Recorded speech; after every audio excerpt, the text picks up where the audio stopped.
There's Tully Blanchard and his 10. His perfect 10. What do you think about that, David?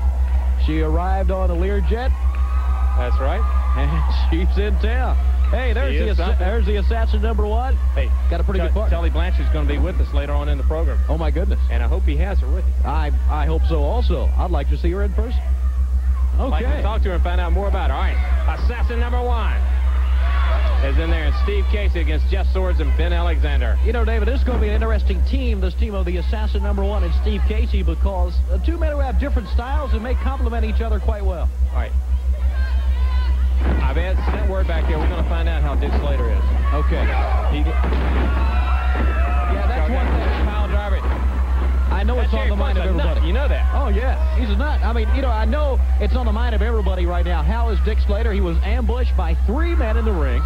And, of course, Terry Funk led that charge, and James J. Dillon said, you can do the job now if you want, and that's what he tried to do. And we certainly hope that Dick Slater is okay, and our thoughts go out to him right now. But right now, I'm sure the thoughts of 2 men, and those 2 men being Ben Alexander and Jeff Sword, are on the 2 men that they have to face, the Assassin number 1 and Steve Casey. And right now, the Assassin number 1 showing he can wrestle with the best of them. Steve Casey. All right, this man, he is European heavyweight champion. He's adapted to the American style of wrestling very well. I tell you what, this man is going to go far. I think you're right, David. Look at him, just taking the blows by Ben Alexander with an arm drag, takes him right down to the mat. Boy, I tell you. All right, Steve Casey's in this country, and all the top wrestlers are right here on Worldwide Wrestling for one very big reason. It's our 50th anniversary. Jim Crockett Promotions' 50th year, and a lot of big things are going to happen.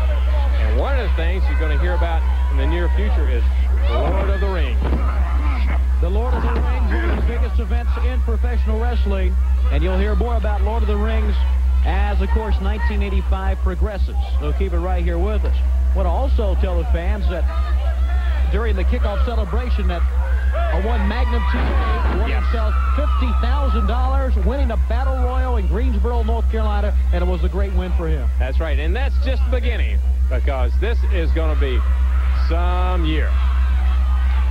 50 years, the very best in professional wrestling.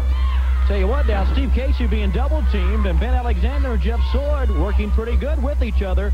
They're in the ring, and they got Casey reeling right now. Big elbow. That's a good elbow right in the chest.